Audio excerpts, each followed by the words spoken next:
Hi, my name is William Singh. I'm a local real estate agent in the Portland, Oregon area, and we will be going over the February 2022 market update. So I'm going to be pulling a couple things, but let's dive right into it. If you find any of this content helpful, it would be awesome if you could like and subscribe. It helps my channel out a ton. So with that in mind, I will be diving into the data. So right now, we have about zero point 0.8 months of inventory, which is not a lot. This is a report that is pulled from the RMLS, which is our local real estate MLS. And some things to note is looking at the median sales price. So in terms of the median sales price, uh, for 2022 to 2021 for February increased about 10.5%. So this is a little bit, or it's actually very close to the median, which is 10.4%. So just something where they actually equaled out this month, which is interesting. This is another thing to start taking a look at, and this is kind of more average sales price change. So in terms of different areas, there's going to be different levels of appreciation and things of that nature. So if we zoom in here just a little bit, we'll notice in like northeast Portland, we're seeing about 10%, 10 to 11% in terms of the average sales price change. But if we're looking into the Gresham and Milwaukee areas, these are definitely going to be appreciating at a much higher rate, just because they're a little bit more affordable. Even though Portland is overall the most affordable city in the West Coast, it does not mean that everywhere is going to be the same. So that's why even within Portland metro area, there's going to be different kind of markets or sub-markets within that market. So we see in Lake Oswego and Westland about 20% jump, which is pretty high. And then we're looking into this Beaverton Aloha area at 16.5%, and then Tigard at 15.8%. So things to kind of note that we are seeing a fair amount of the average sales price change, anywhere between 10, maybe at the lowest, to as high as like 20%. Um, with that in mind, kind of in terms of the active residential listings, so this was back in 2020 when we had a much more quote unquote normal market to a certain degree, but that's still even kind of skewed. So with that in mind, we still have really low inventory. So this is zero point 0.8 months. We really haven't changed. Over time, I expect as spring kind of comes on, we're going to see more and more listings come on. You usually see actually a lull in terms of buyer demand when the summer hits because people go on vacations and things of that nature. So just kind of keep that in mind. The prices will probably still kind of increase based off of the supply and demand, but we will see how things kind of play out this month or this year, actually. And then in terms of the sales price, we're still seeing a general upward trend, especially in this median sales price, we're still looking like we're going up. And in terms of the median sales price for these major areas, we're going to see in North Portland, we're at 512, West Portland at 579, or basically 580. And then this Lake Oswego Westland at 805, Tiger to Walton, Sherwood, we're at 590, and then Beaverton at 526. So this has definitely jumped up, and this has definitely jumped up. This is 529, so almost at 530, and then at 565 for this Milwaukee Gladstone area.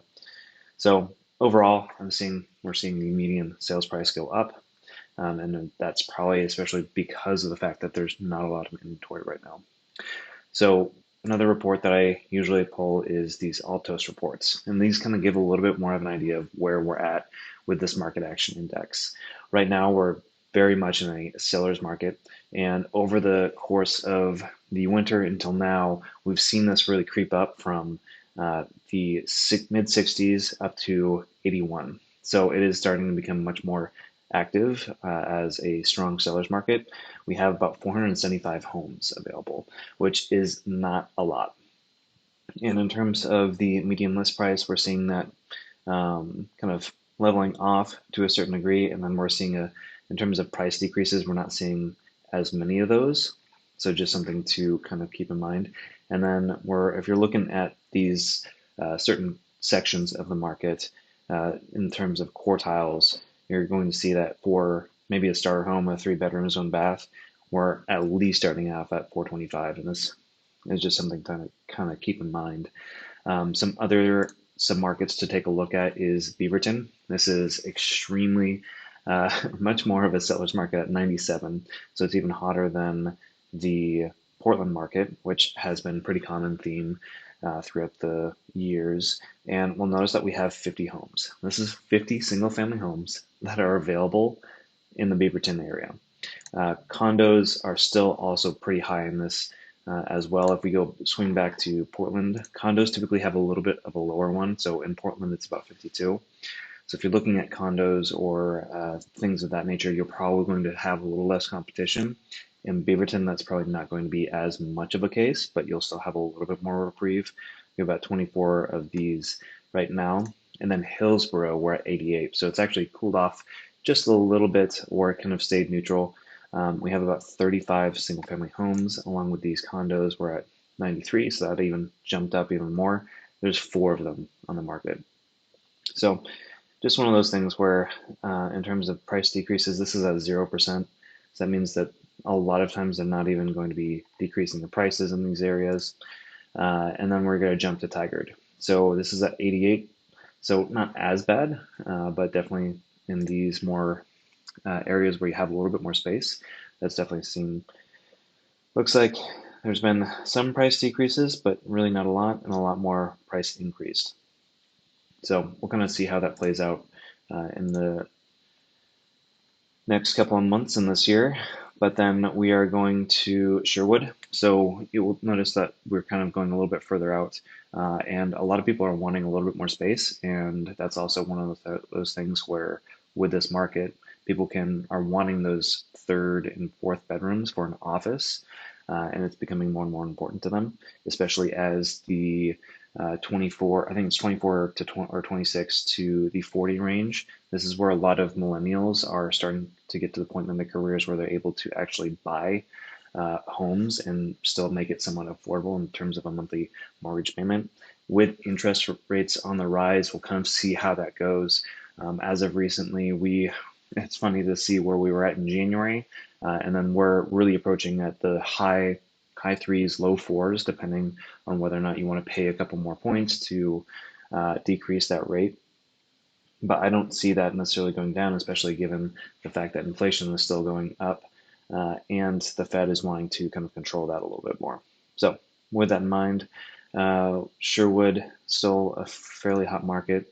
And then Lake Oswego, this is an interesting thing.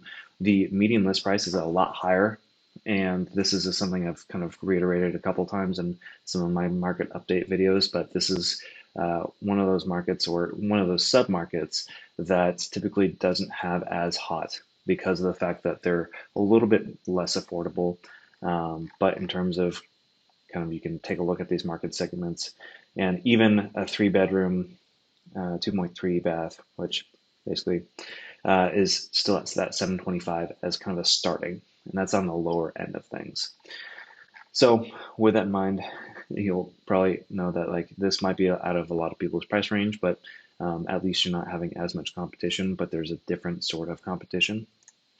And then we are going to look at Milwaukee. So this is another popular kind of starter home market, and we're at 90 right now. We have 31 homes listed for inventory, which is really not a lot.